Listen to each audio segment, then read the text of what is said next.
मेरा नाम कीर्ति है और आज मैं आपको अपनी कहानी सुनाने वाली हूँ। मेरे पापा मुझसे बहुत प्यार करते थे, लेकिन जब मैं छोटी थी 8 साल की, तभी वो एक एक्सीडेंट में चल बसे। मेरी माँ ने उसके बाद दूसरी शादी कर ली। सच बताऊँ तो मैं नहीं चाहती थी कि मेरी मम्मी ऐसा करे, लेकिन उस समय अकेली औरत छोटी बच्ची को अकेले कैसे रखती, इसलिए मेरी माँ ने शादी की। मुझे मेरे सौतेले पिता बिल्कुल भी पसंद नहीं थे। मैं उन्हें पापा भी नहीं कहती थी। मम्मी ने कई बार कहा कि यह तुम्हारे पिता हैं, यही सच है, लेकिन मैंने नहीं माना। मेरे पिता तो इस दुनिया में नहीं है, यह तो सिर्फ मेरी माँ के पति थे, वो भी दूसरे। उनसे मेरा एक छोटा भाई भी है। वो एजेंसी में काम करते थे और अक्सर टूर भी किया करते थे। मेरे सौतेले पिता जब भी मुझसे बात करते या पास आते, मैं उनसे बात भी नहीं करती। आखिर ऐसा चलता रहा और मम्मी ने ये सब देखते हुए मुझे मौसी के यहाँ भेज दिया था पढ़ने। मेरा ज़्यादातर समय वही निकला करता था। पढ़ाई के बाद मुझे एक लड़के राहुल से प्यार हो गया था। राहुल नया नया ही हमारे शहर में आया था और मौसी के घर के पास ही रहने भी आया था। करीब 6 महीने में ही मैं राहुल को प्यार करने लगी थी। मैंने सोच लिया था कि शादी उसी से करूँगी। वो उम्र में करीब मुझसे 5 साल बड़ा था, लेकिन प्यार में ये सब कहाँ देखा जाता है। मैंने मेरी माँ को बता दिया था कि मैं राहुल से शादी करना चाहती हूँ। मेरी माँ ने बोला ठीक है, राहुल को मिलने के लिए मेरे घर बुलाया। राहुल अनाथ था, उसके माता पिता और रिश्तेदार नहीं थे, इसलिए वो खुद मेरे घर हमारी शादी की बात करने गया। मुझे बस मेरी माँ की हाँ चाहिए थी। पिता से मुझे कोई मतलब नहीं था, लेकिन वो भी वहीं थे जब राहुल आया था। माँ को लड़का पसंद आ गया। मैं खुश थी। राहुल चला गया और मम्मी भी कुछ काम से बाहर गई। जब मैं घर में अकेली थी, तब मेरे सौतेले पिता मेरे पास आए। बोले, तुम उस लड़के से शादी नहीं करोगी। मैंने कहा, आपसे किसने पूछा, चले जाइए यहाँ से। मैं वहाँ से जाने लगी, तब उन्होंने मेरा हाथ पकड़ा और फिर कहा, तुम शादी नहीं कर सकती। इस बार उनकी आंखों में थोड़ा गुस्सा था। मैंने कहा, मेरा हाथ छोड़िए और मुझसे दूर रहिए। मैं अपने कमरे में गई और दरवाज़ा बंद कर लिया। जब माँ आई, तब मैंने कहा कि तुम्हारा पति मेरे साथ बदतमीज़ी कर रहा था। माँ ने कहा, चुप रहो, कुछ भी उनके बारे में मत बोलो, वो हमेशा तुम्हारा भला सोचते हैं।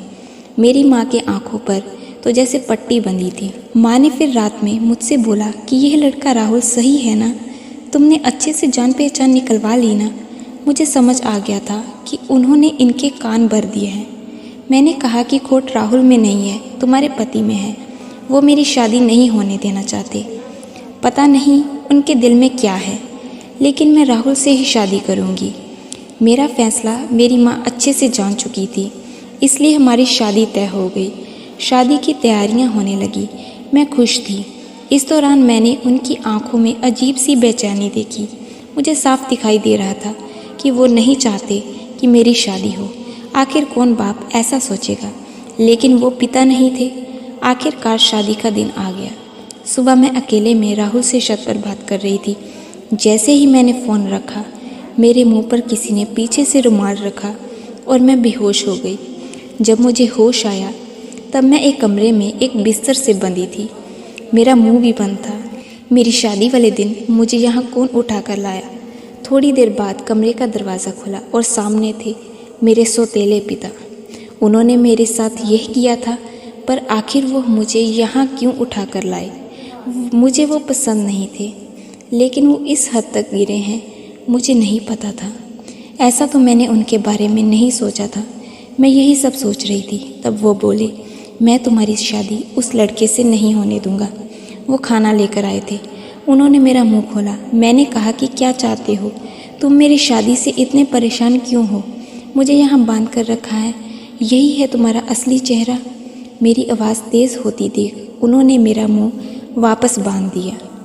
आज रात मेरी शादी थी और रात को मैं यहाँ इस कमरे में बंद हूँ। मेरी आंखों से लगातार आंसू निकले जा रहे थे। मैं सोच रही थी कि सारी गलती माँ की है, जो इस आदमी से शादी कर ली। रात को फिर वो कमरे में आए। इस बार कमरे में आते ही कहा कि आज तुम्हारी शादी थी, लेकिन मैं नहीं चाहता था कि तुम उस लड़के से शादी करो। वो लड़का झूठा है, फ्रॉड है, तुम्हें धोखा दे रहा है। वो पहले ही शादीशुदा है। तुम मेरी बात नहीं मान रही थी, इसलिए मुझे तुम्हें यहाँ इस तरह लाना पड़ा, लेकिन तुम्हारे भले के लिए मैं कुछ भी करूँगा। मैं 3 साल पहले जब शहर के बाहर कुछ काम से गया था, तब मुझे यह लड़का होटल में एक लड़की के साथ दिखा था। मुझे इसलिए याद है क्योंकि वो लड़की मेरे जानने वाले दोस्त को जानती थी। उस समय उसने उससे बात की थी, तब भी वो चुप था और मुंह छिपा रहा था। जब तुम उसे घर लाई तब मुझे पता लगा कि यह वही है, इसलिए मैं तुम्हें मना कर रहा था। मैं जानता हूँ तुम मुझे अपना बाप नहीं मानती, लेकिन मैंने तुम्हें हमेशा अपनी बेटी माना है और मैं वही करूँगा जिसमें तुम्हारी भलाई हो। फिर चाहे तुम मुझे कुछ भी समझो, कुछ भी बोलो, उस लड़के की सच्चाई तुम्हें सुबह पता चल जाएगी और तब तक मैं तुम्हें यहीं रखूँगा। और वहाँ से दरवाज़ा बंद करके चले गए। सुबह वो वापस आए, साथ में माँ भी थी। माँ ने आते ही पहले मेरे हाथ और मुँह खोला। मैंने मम्मी से कहा कि देखो इस आदमी ने क्या किया। अभी तक मुझे उनकी बातों पर रत्ती भर भी विश्वास नहीं था। लेकिन फिर दरवाजे से एक और औरत आई, उसके हाथ में एक छोटा बच्चा भी था। वो औरत बोली कि यह सही बोल रहे हैं, वो आदमी धोखेबाज है, उसने मुझे भी धोखा दिया। वो अनाथ नहीं है, उसके घर वाले भी हैं। मेरे सामने खड़ी वो औरत, उसका बच्चा और मेरी माँ, इन सब को देखकर मुझे भी अब यकीन होने लगा था। मैंने उसी समय राहुल को फ़ोन लगाया, लेकिन उसका फ़ोन ऑफ था। शायद उसे भी पता चल गया था कि उसकी सच्चाई सामने आ गई। उसके खिलाफ अब जो भी कार्रवाई होगी वो पुलिस करेगी। मेरे पिता उसके बाद भी मुझसे बात नहीं कर रहे थे। वो ऐसे ही रह रहे थे जैसे पहले रहते थे, जैसे कुछ हुआ ही ना हो। 5 दिन बाद ही उनका बर्थडे था। मैंने पहली बार केक बनाया और उन्हें सरप्राइज़ दिया। उन्हें बोला हैप्पी बर्थडे पापा। मेरा ऐसा बोलते ही उनकी आंखों में आंसू आ गए। इतने सालों से दबा कर रखे थे शायद। बोले बेटा बस अब मुझे ज़िंदगी से कोई शिकायत नहीं है, अब मुझे कुछ नहीं चाहिए। तुमने मुझे पापा कहा, बस इतना ही सुनना चाहता था। तब मुझे समझ आया कि मैं कितनी कच्ची हूँ इंसान पहचानने में। घर में मेरे सामने मुझे इतना प्यार करने वाले पिता थे, उनका मैंने कभी सम्मान नहीं किया और बाहर उस राहुल की झूठी बातों में आ गई। मेरे पिता ने ना सिर्फ मेरी लाइफ बचाई, बल्कि मुझे यह भी बताया कि मैं कितनी गलत थी। आपको ये कहानी कैसी लगी कमेंट कर ज़रूर बताएं। कहानी अच्छी लगी हो तो लाइक करें और चैनल को सब्सक्राइब करें। धन्यवाद।